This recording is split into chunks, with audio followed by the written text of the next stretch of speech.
चक्रवालेषु अत्र गच्छन्तु देवता सद्धम्मं मुनिराजस्य सुनन्तु सग्मुखदं धम्मश्रवणकालो अयं भद्दन्ता धम्मश्रवणकालो अयं भद्दन्ता धम्मश्रवणकालो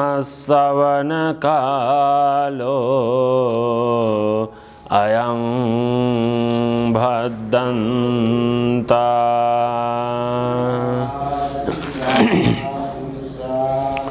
नमो तस्सा भगवतो अरहतो सम्मा सम्बुद्धस्सा नमो तस्सा भगवतो अरहतो सम्मा सम्बुद्धस्सा नमो तस्सा भगवतो अरहतो सम्मा सम्बुद्धस्सा सब्बं परवसं दुःखं सब्बे ईश्वरीयं सुखं साधारण विहन्यन्ति योगा हि दुरतिक्रमति।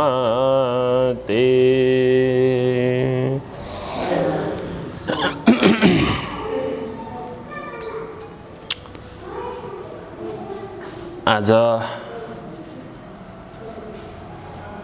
भाद्र 9 गतेको दिनमा श्री साकेसिंह बिहार ठैना ललितपुरमा यस अवस्थामा यहाँ उपस्थित भन्ते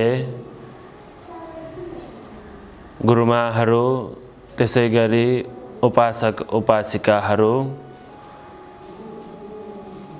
त्यसैगरी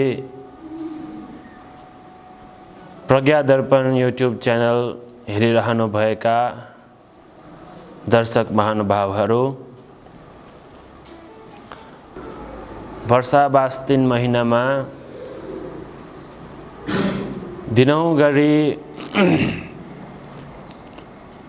त्रिपिटक ग्रन्थहरूमध्ये एक ग्रन्थ उदानपाली भन्ने ग्रन्थद्वारा यो वर्षावास 3 महिनासम्म हामीले कथा भन्दै आइरहेका छौं।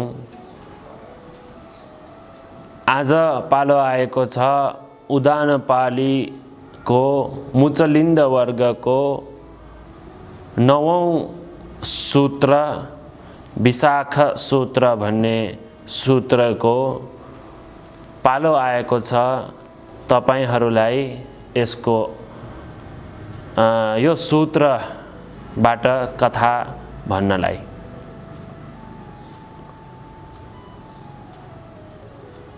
सबैभन्दा पहिला मैले अघि वाचन गरेको गाथाको भावार्थ सरल अर्थ नि हेरौं। सब्बं परवसं दुःखं रे सबै पराधीनमा रहेका चीजहरू दुःख छन् रे। पराधीन भनेको अरूहरूको अधीनमा, आफ्नो अधीनमा हैन, अरूको अधीनमा रहने हरेक चीज, जग्गा जमिनै होस्, सम्पत्ति नै होस्, काम नै होस्, त्यो सबै दुःखै दुःख छ रे। सब्बे ईश्वरीयं सुखं स्वाधीनमा रहेको, पहिला पराधीनमा रहेको सबै दुःख भनेदेखि अब स्वाधीनमा रहेको सबै सम्पत्तिहरू द्वारा सुख दिन्छ रे। साधारणा विहन्यन्ति साधारण जनताहरू यो कुरालाई नबुझेर दुःख भइरहेको छ अरे।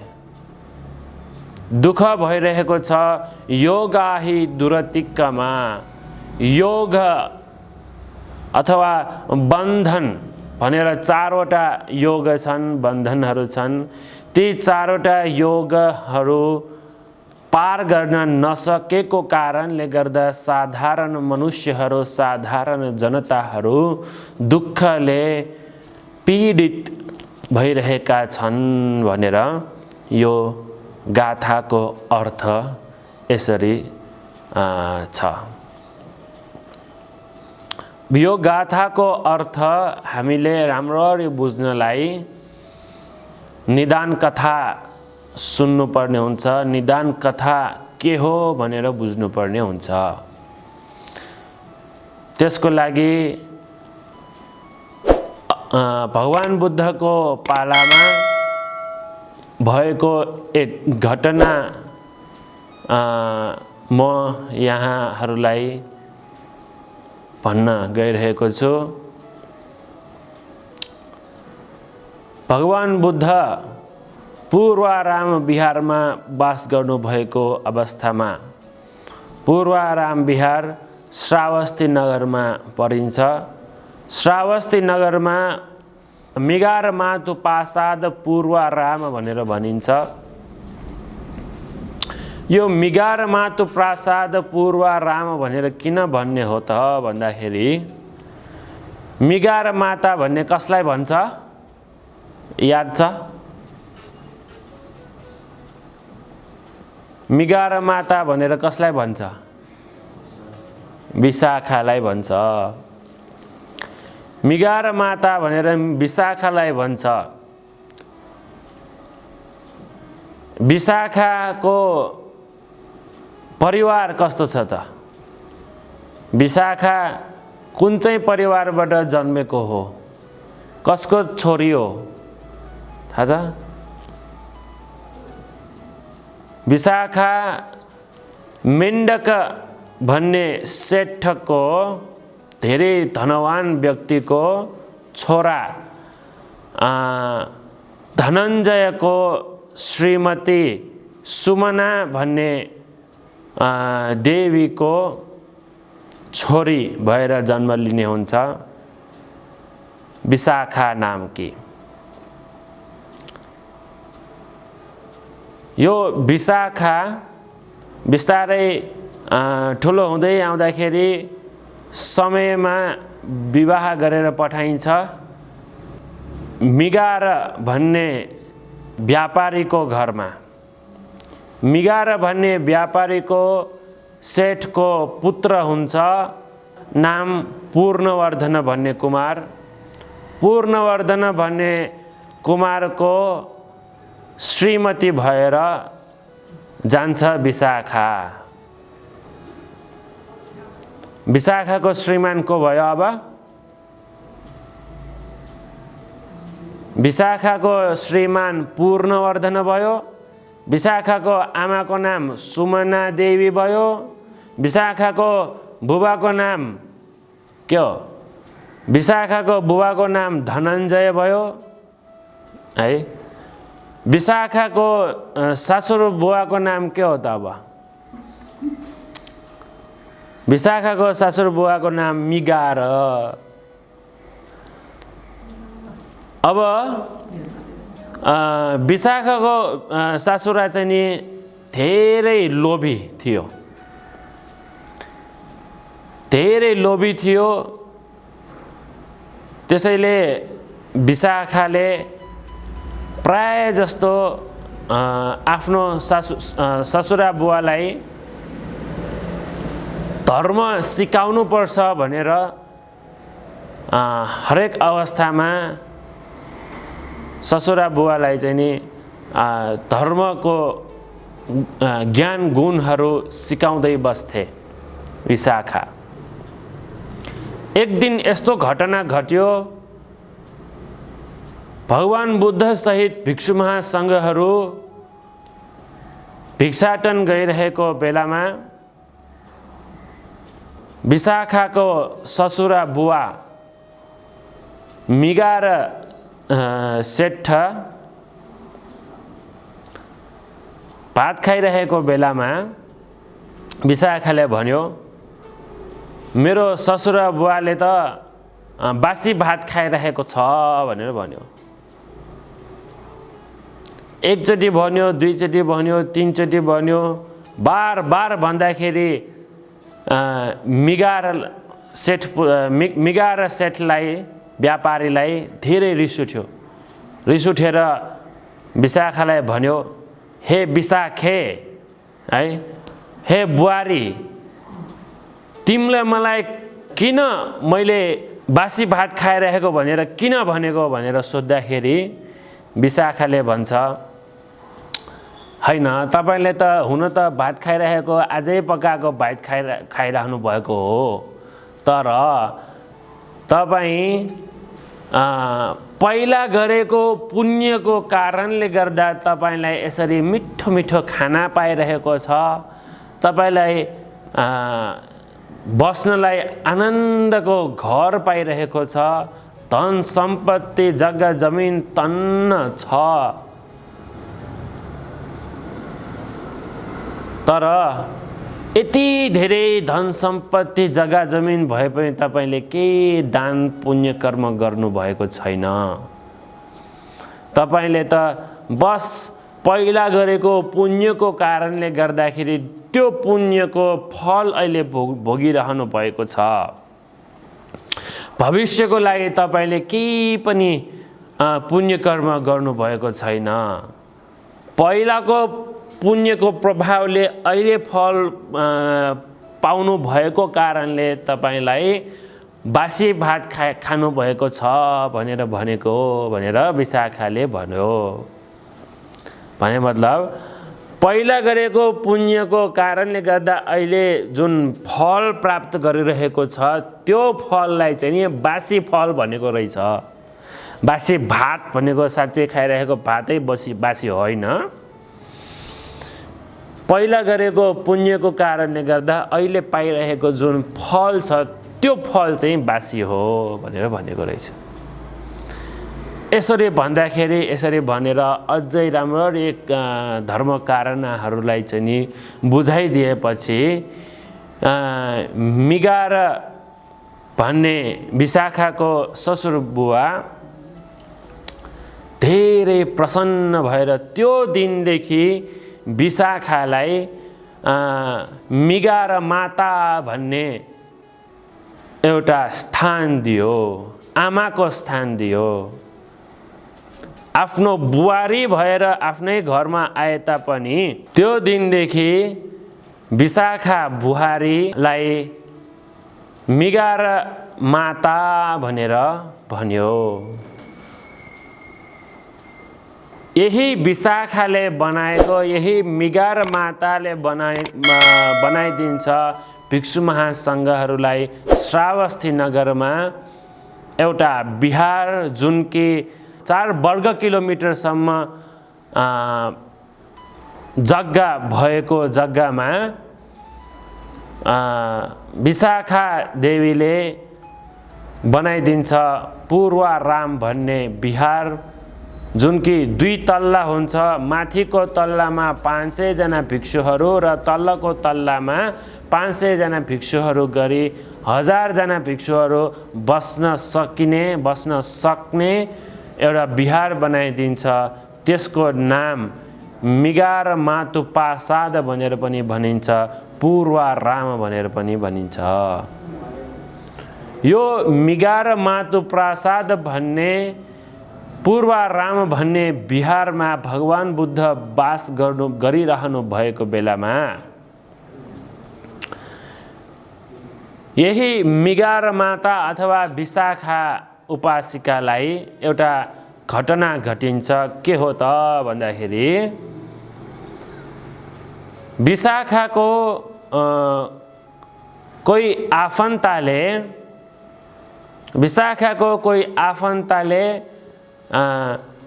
हिरा, सुन, मोती, चाँदीहरूबाट बनाइएको वस्त्राभरण दिएर पठाउँछ।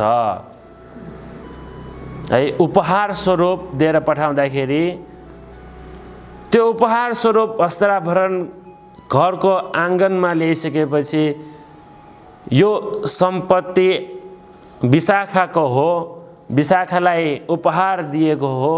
यो उपहार दिएको सम्पत्ति घर आँगनमा ल्याइसकेपछि त्यो आफ्नो घर भित्र लग्दाखेरि सरकारको राजस्व उठाउने व्यक्तिहरू आएर त्यो धन सम्पत्ति, त्यो आभरणहरूको मूल्य तोकेर त्यो मूल्यको अनुसार उनीहरूले कर उठाएर लग्यो।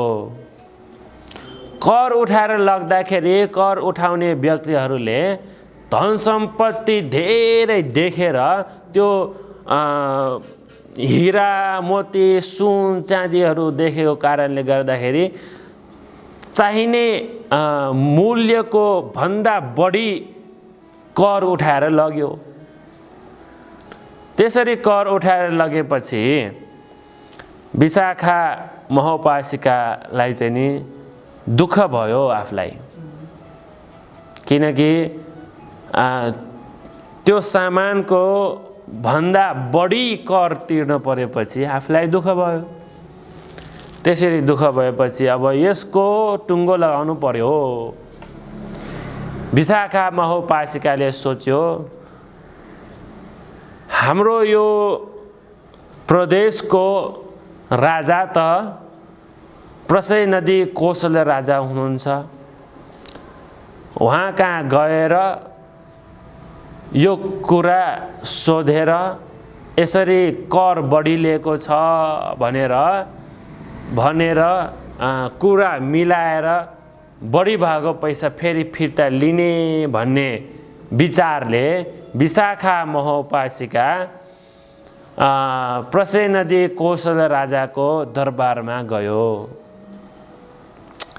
जाँदाखेरि प्रसय नदी कौशल्य राजा मल्लिका देवीसँग अन्तःपुरमा गएर रमाइरहेको अवस्था थियो। 1 घण्टा 2 घण्टा 3 घण्टा भनेर बिहान गएको विशाखा दिउँसोसम्मै कुर्दै बस्यो, तर पनि राजा भेट्न पाएन। भोक लागिसक्यो तर पनि राजा भेट्न पाएन। त्यसैले हाम्रो नेपालमा पनि यस्तै हुन्छ नि है, सरकारको काम गर्न गयो भने, अफिसमा गयो भने कि चिया खान गइरहेको भन्छ, कि टोयलेट गइरहेको भन्छ, कि अहिलेसम्म आएको छैन भन्छ कर्मचारीहरू। यस्तै गरेर भगवान बुद्धको पालामा पनि कौशल्य राजा, प्रसय नदी कौशल्य राजा भेट्न जाँदाखेरि विशाखा महोपासिकाले भेट्न पाएन। फेरि घर फर्किनु पर्यो। 1 दिन गयो, 1 दिनमा पनि भेट्न पाएन। 2 दिन गयो, 2 दिन पनि भेट्न पाएन। 3 दिन गयो, 3 दिन पनि भेट्न पाएन। नपाएपछि हुँदै भएन।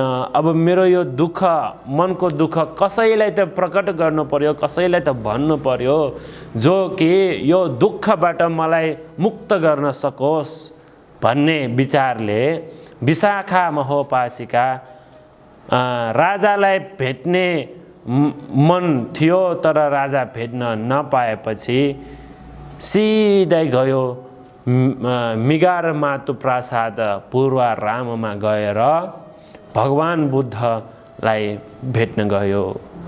भगवान बुद्धलाई वन्दना गरेर, नमस्कार गरेर एक छेउमा बसेपछि भगवान बुद्धले सोध्नुभयो, हे विशाखे, तिमी आज किन यस्तो घाम, चर्को घाम लागिरहेको बेलामा यस्तो दिनमै तिमी बिहारमा आएको के कारणले हो त भनेर भगवान बुद्धले सोद्धाखेरि विशाखा महोपासिकाले यो पुरै कथा भन्यो, आफूलाई भएको व्यथा पुरै भन्यो। यसरी मलाई मेरो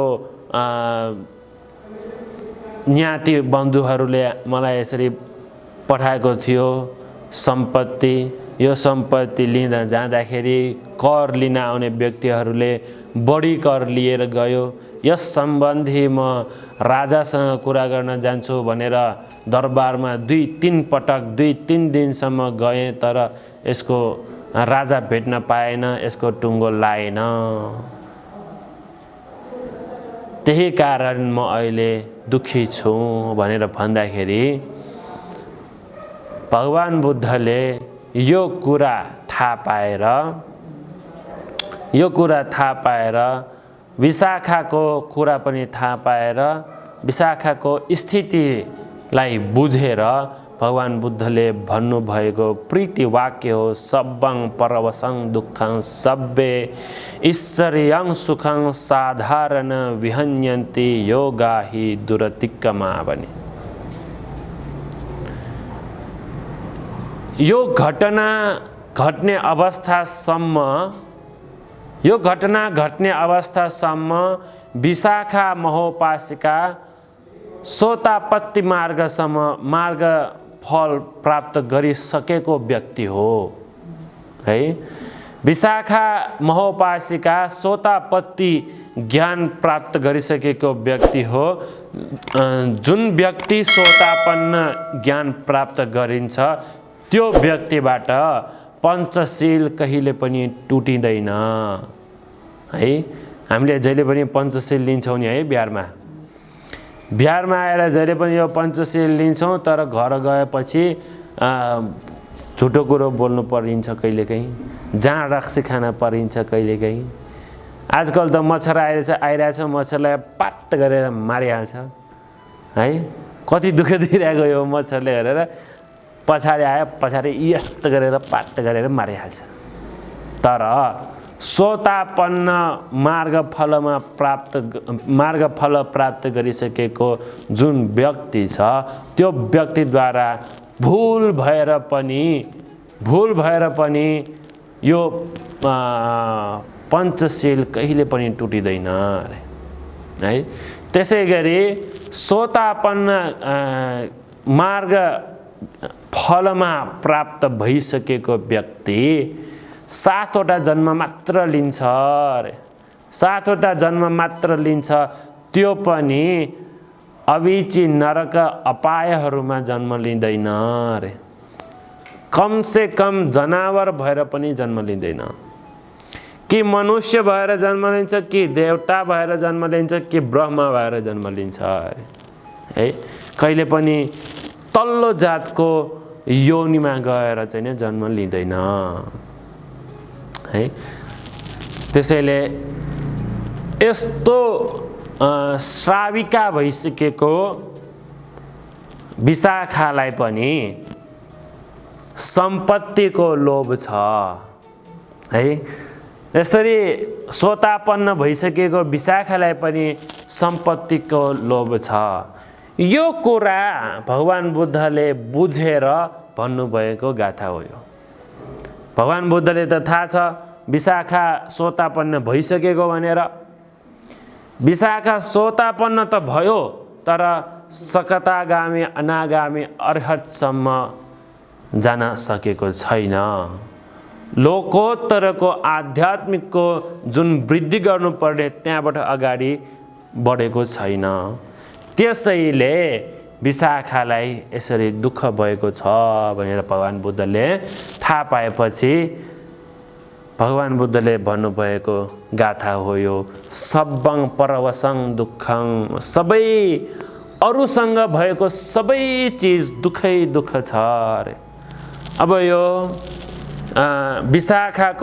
विशाखालाई प्राप्त भएको जुन हीरा मोतीले भरेको जुन आभरणहरू छन्, आभरणहरू थिए, ती आभरणहरू हुन त विशाखालाई भनेर उपहार दिएको चिज हो, तर त्यो पनि कसले दिएको हो त? अरूले दिएको भयो। आफूले आफूलाई लिएको त होइन नि, त्यो उपहार अरूले दिएको भयो।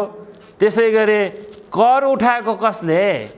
कर उठाएको पनि अरूले भयो है। त्यसैले अरूको सम्पत्ति अरूद्वारा आफूलाई हुने जुन सम्पत्तिहरू छन् ती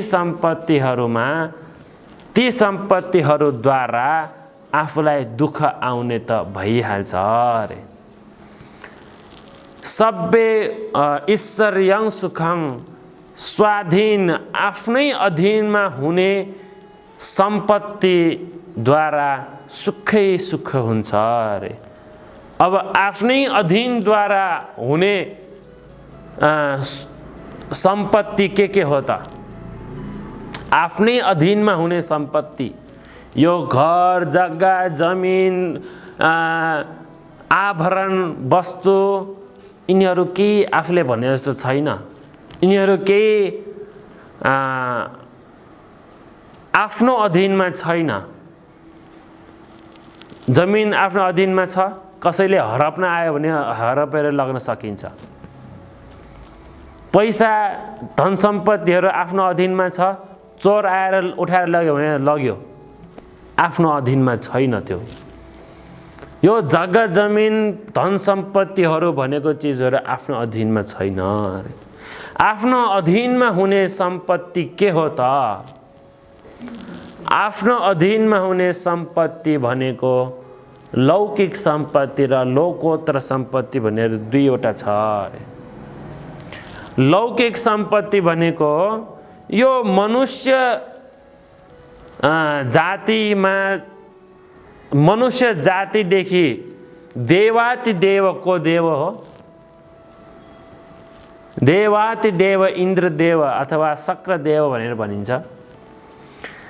मनुष्य जातिदेखि यो इन्द्र जातिसम्म इन्द्रदेवसम्म जति पनि हामीले सम्पत्ति भोगिन्छौँ त्यो सम्पत्ति सबै सुख सम्पत्ति भोग्छौँ, त्यो सबै सुखलाई लौकिक सुख भनेर भन्छ अरे। त्यसै गरी प्रथम ध्यान, द्वितीय ध्यान, तृतीय ध्यान, चतुर्थ ध्यान, आकाशानञ्चायतन, विज्ञानञ्चायतन, आकिञ्चन्यायतन, नेव संज्ञाना संज्ञायतन भन्ने यी अष्ट समापत्ति समाधि ध्यानद्वारा प्राप्त हुने जुन सुख सम्पत्ति छ ती सबै सुख सम्पत्ति घटी बढी हुन्छ अरे। घटी बढी भनेको हामी धेरै पुण्य कर्म गरेर अथवा प्रथम द्वितीय तृतीय चतुर्थ ध्यानसम्म पनि प्राप्त गरेर हामी ब्रह्मलोकमै जन्म लिए तापनि देवलोकमै जन्म लिए तापनि ब्रह्मलोकत्व यो देवत्व भन्ने चिजहरू लामो समयसम्म रहन्छ। हामी त्यो देवत्वको ब्रह्मत्वको सम्पत्तिहरू हामी भोग गर्छौँ, तर एक दिन फेरि त्यो ठाउँबाट हामी पतन हुनुपर्छ। देव सम्पत्ति ब्रह्म सम्पत्ति भनेको सदाकालको लागि परम सुख होइन। त्यो भनेको एक दिन पतन हुनुपर्छ। आफूले नै गर्ने कर्मबाट, हामीले कमाएको कर्मबाट, हामीले सञ्चय गरेको कर्मबाट हामी आफै भोग गर्छौँ, सुख भोग गर्छौँ। त्यसलाई स्वाधीनमा रहेको लौकिक सम्पत्ति भनेर भन्छ। आफ्नै अधीनमा भएको, आफूले कर्म गरेर आफैलाई पो त्यसको भोग्नुपर्ने हुन्छ। त्यसैले स्वाधीनमा रहेको सम्पत्ति यो लौकिक सम्पत्ति हो भने स्वाधीनमा रहेको लोकोत्तर सम्पत्ति भनेको विशाखा महोपासिकाले प्राप्त गरेको जुन सोतापन्न मार्गफल हो त्यो मार्गफल लोकोत्तर सम्पत्ति भयो। त्यसै गरी त्योभन्दा अगाडिको तह छ सकतागामी मार्गफल, यो भयो लोकोत्तर सम्पत्ति। अनागामी मार्गफल यो भयो लोकोत्तर सम्पत्ति। अरहन्त मार्गफल यो भयो लोकोत्तर सम्पत्ति। जो व्यक्ति सोतापन्न फल प्राप्त गर्छ त्यो व्यक्ति 7 जन्म मात्र लिन्छ, त्यो पनि अपाय, अविची, नरक इत्यादि तल्लो योनिमा जन्म लिँदैन भने सकतागामी भइसकेको व्यक्ति फेरि एकपटक मात्र जन्म लिन्छ, त्यो पनि देव, मनुष्य अथवा ब्रह्मलोकमा मात्र जन्म लिन्छ। त्यसपछि अनागामी भइसकेको व्यक्ति फेरि यो संसारमा जन्म लिँदैन, फेरि यो मनुष्य लोकमा जन्म लिँदैन, ब्रह्मलोकमा नै जन्म लिएर त्यही अरहन्त भएर जान्छ। अरहन्त ज्ञान प्राप्त गरिसकेको व्यक्ति फेरि कुनै पनि योनिमा जन्म लिँदैन, न त मनुष्य योनिमा जन्म लिन्छ, न त तिरच्छान अथवा जनावरको योनिमा जन्म लिन्छ, न त अपाय अविची नरकमै जन्म लिन्छ, न त देवलोकमा जन्म लिन्छ, न त ब्रह्मलोकमा जन्म लिन्छ, कुनै पनि लोकमा जन्म लिँदैन अरहन्त ज्ञान प्राप्त गरिसकेको व्यक्ति। त्यसैले यसलाई भनिन्छ लोकोत्तर सम्पत्ति भनेर। यो लौकिक सम्पत्ति र लोकोत्तर सम्पत्ति भनेर दुई थरीका सम्पत्तिहरू छन् जुन कि पराधीनमा रहँदैन, अरूको अधीनमा रहँदैन, आफ्नै अधीनमा रहन्छ। त्यसैले यो सम्पत्तिलाई भन्छ स्वाधीन सम्पत्ति भनेर। यो स्वाधीन सम्पत्ति हामीले प्राप्त गर्न सक्यौं भने साधारण विहन्यन्ति, साधारण जनताहरू, साधारण मान्छेहरू यसरी नै योगाहि दुरतिक्कमा, योगाहि दुरतिक्कमा, योग भनेको 4वटा योगहरू छन्। के हो त? काम योग, भव योग, दिट्ठी योग र अविद्या योग भनेर। काम योग भनेको काममा बाँधिरहनेलाई काम योग भन्छ। काम भनेको पञ्चकाम गुणमा चाहिँ नि आसक्ति भइरहनुलाई यो काम योग भनेर भनिन्छ। पञ्चकाम गुण भन्यो भने आँखा, नाक, कान, जिब्रो र यो शरीरद्वारा चाहिँ स्पर्श हुने, अनुभव हुने धर्मताहरूमा चाहिँ नि जहिले पनि आसक्त भइरहनुलाई काम योग भनेर भन्छ भने भव योग भनेर भनेको हामी अहिले यहाँ यो संसारबाट मरेर गइसकेपछि हामी अर्को एउटा जन्म लिन्छौँ। यसरी नै हामी जन्म लिँदै जान्छौँ। यसरी हामी अर्को भव जन्म लिनेमा आसक्ति रह्यो भने यसलाई भन्छ भव योग भनेर। त्यसै गरी दिट्ठी योग भनेर भन्छ। दिट्ठी योग भनेको मिथ्या दृष्टि भयो। मिथ्या दृष्टि अर्थात् स्वभाव धर्मलाई यथा स्वरूपले बुझ्न नसकेको, यथा स्वरूपले आफूले चाहिँ विश्वास गर्न नसकेकोलाई चाहिँ नि मिथ्या दृष्टि भनेर भनिन्छ है। मिथ्या अथवा सरल रूपले भन्ने हो भने राम्रो काम गर्यो भने राम्रो फल प्राप्त हुन्छ, नराम्रो काम गर्यो भने नराम्रो फल प्राप्त भइहाल्छ भन्ने यसमा चाहिँ नि विश्वास नभएको यो सरल रूपले भनेको हो। नत्र मिथ्या दृष्टिको अलिकति लामो व्याख्या गर्नुपर्ने हुन्छ, तर लामो व्याख्या गर्दिन। यो मिथ्या दृष्टिमा पनि नबाँधेको अविद्या योग र अर्को एउटा अविद्या योग भनेको चतुर आर्य सत्य नबुझेको हो। यो 4वटा योग काम योग, भव योग, दिट्ठी योग र अविद्या रोग अथवा अविद्या रोग, यो 4वटा योगहरू पार गर्न नसकेको कारणले गर्दाखेरि साधारण मनुष्यहरू, साधारण जनताहरू जहिले पनि दुःख भइरहेको छ अरे। यो विशाखालाई भनेको चिज हो। विशाखे तिमी त कमसेकम सोतापन्न मार्गफल ज्ञान प्राप्त गरिसक्यो। सोतापन्न मार्गफल ज्ञान प्राप्त गरिसकेको व्यक्तिले दिट्ठ योग भन्ने यो दिट्ठी योग भन्ने यो बन्धनलाई तोडेर पार गरिसकेको हुन्छ। सोतापन्न भइसकेको व्यक्ति फेरि पनि मिथ्या दृष्टिमा कहिले पनि जाँदैन। अरु कामयोग भन्ने चिज, कामयोग भन्ने यो योग, यो बन्धन टुटिन्छ जुन अवस्थामा अनागामी ज्ञान प्राप्त हुन्छ अरे। अनि अर्को दुईटा योगहरू भवयोग र अविद्या योग भन्ने यी दुईटा योगहरू चाहिँ नि अरहन्त ज्ञान प्राप्त गरिसकेपछि मात्र यो दुईटा योगबाट पार हुन सक्छ अरे। त्यसैले हे विशाखे, तिमीले एउटा योग पार गर्यो बल्ल दिट्ठी योग, अरू पनि योगहरू पार गर्नुपर्छ। कामयोग, भवयोग, अविद्या योग, यी योगहरू पार गर्नुपर्छ जुन कि साधारण मनुष्यहरूले, साधारण जनताहरूले यो सबै योगहरू कुनै पनि योगहरू चाहिँ नि पार नगरेको छन्। त्यसै कारणले गर्दाखेरि साधारण जनताहरू जहिले पनि दुखी भइरहेको छ। तिमी त कमसे कम सोतापन्न मार्गफल प्राप्त गरिसकेको हो। त्यसैले अरूको अधीनमा रहने सबै सम्पत्तिहरू दुःख ल्याइदिन्छ हामीलाई।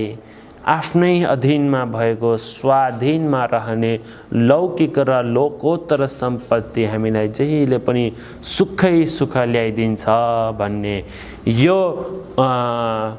उदान वाक्य भगवान बुद्धले आफ्नो मुखबाट प्रकट गर्दै विशाखालाई धर्म कारण अलिकति बुझाइदिनु भयो। र हामीले पनि केही न केही यसले यो गाथाद्वारा, यो कथाद्वारा बुझ्यौँ कि यो धन सम्पत्ति भन्ने चिजहरू, जग्गा जमिन भन्ने चिजहरूबाट हामीलाई जहिले पनि दुःखै दुःख मात्र आउँछ। सुख भनेको क्षणिक सुख मात्र आउने हुन्छ, बढी नै दुःख नै हुन्छ। किनकि धन सम्पत्तिहरू भनेको चिज त हामीले रक्षा गर्नु पर्यो। रक्षा गर्नलाई हामी कि त रातभरि जागेर अथवा कि त ब्याङ्कमा राखेर अथवा इत्यादि गरेर हामीले जहिले पनि आरक्षा सुरक्षा गर्न खोजिरहेका हुन्छौँ। चोरेर लग्ला कि केही भएर विनाश होला कि भनेर हामी जहिले पनि दुखी भएर जहिले पनि हामी यसरी नै सोचिरहँदाखेरि हामीलाई दुःखको महसुस हुन्छ। त्यसैले यी धन सम्पत्तिहरू, धन सम्पत्ति भन्ने चिजहरू दुःखदायी छन् भने स्वाधीनमा हुने जुन सम्पत्ति छन् ती सम्पत्तिहरू मात्र सुख ल्याइदिन्छन् हामीलाई। ती स्वाधीनको सम्पत्ति हामीले लिनको लागि त हामीले राम्रो काम गर्नु पर्यो, पुण्य काम गर्नु पर्यो भन्ने यो उपदेश दिँदै आजको मेरो उपदेश यही टुङ्ग्याउँछु। सबैजनालाई भवतु सब मङ्गलम्। सुखी जीमा, निरोगी जीमा, दीर्घायु जीमा।